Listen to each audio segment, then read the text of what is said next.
Now, some of you know I have another podcast called Embrace Your Power.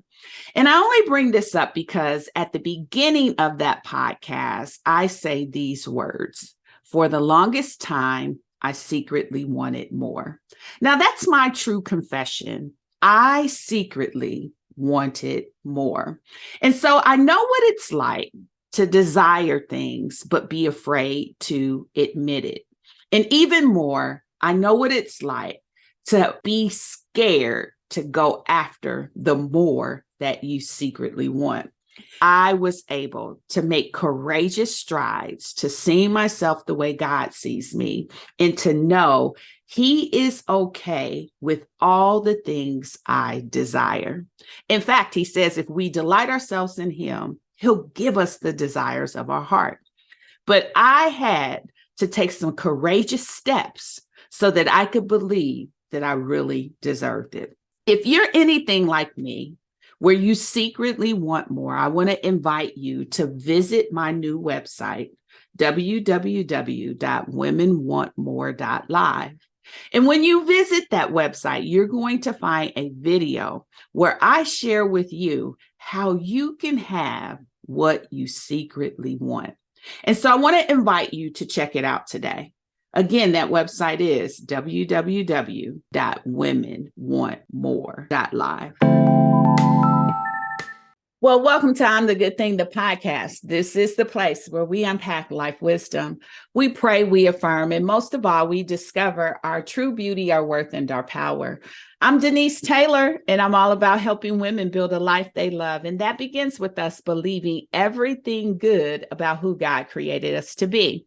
Now, I help women break through everything standing in their way and get what they secretly want. This is the place where we get energized in a God kind of way, as we see ourselves the way God sees us. And let me tell you, sis, you are good. Today's life wisdom is this: when we trust God, we must trust His timing. It may not be the timing we want, but we must trust it's the timing we need. And I will tell you, the waiting season can sometimes be too much. But we have to believe that God's timing is perfect. And we've all had those moments in life where we say to ourselves, He sure did come through on time. And what we have to remember is that He has not forsaken us, that He knows our needs, He knows our cares, He knows every aspect of who we are and what is required to get us to our blessed expected end. And so we have to trust in His timing, that it is perfect, even when it feels like it's too long for us. And here's the thing, there is a way to wait. Oftentimes, we really are struggling when we find ourselves having to wait on God. But here's what I want you to know. You're not waiting as if you're in the doctor's office waiting for your name to be called. That's not how we wait. We wait as if we are a server serving tables in a restaurant. We are busy serving as our waiting action. We need to stay on our assignment. The last thing God told you to do, the last thing He inspired in you, the last directive that you knew He inspired you to do is what you keep on doing. You don't wait by sitting down. You wait by staying in motion.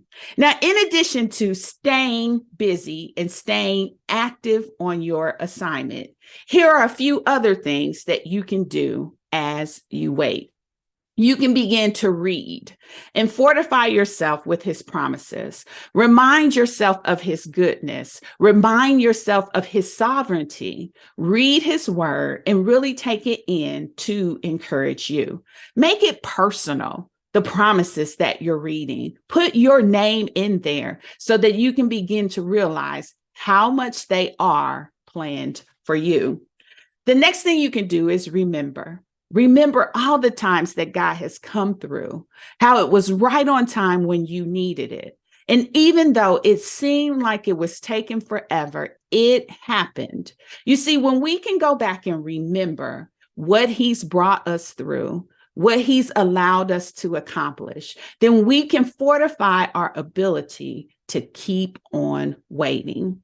The next thing is to recalibrate, to think about how you need to improve in this season, to think about what needs to be adjusted in your life.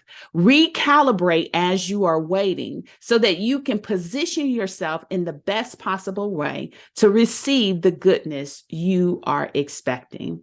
And then finally, you can refocus. Refocus your attention on that you're expecting to do and accomplish. Recommit yourself to the journey and to the goal. Waiting can seem difficult, but it's something that you can do because you can rest assured that God will be right on time. Thanks for connecting with me today. If this was a help to you, apply what stood out most to your life. Now, if you're ready to make yourself a priority, get what you secretly want, and experience success on your own terms, I invite you to book a call with me. You can access my calendar at www.callwithdenise.live to see how I can help. Now, be sure to subscribe so you can meet me here next time and share this with someone else. Keep seeing yourself the way God sees you. After all, you are the good thing. And check out I'mTheGoodThing.com for all sorts of good stuff. And I'll see you next time.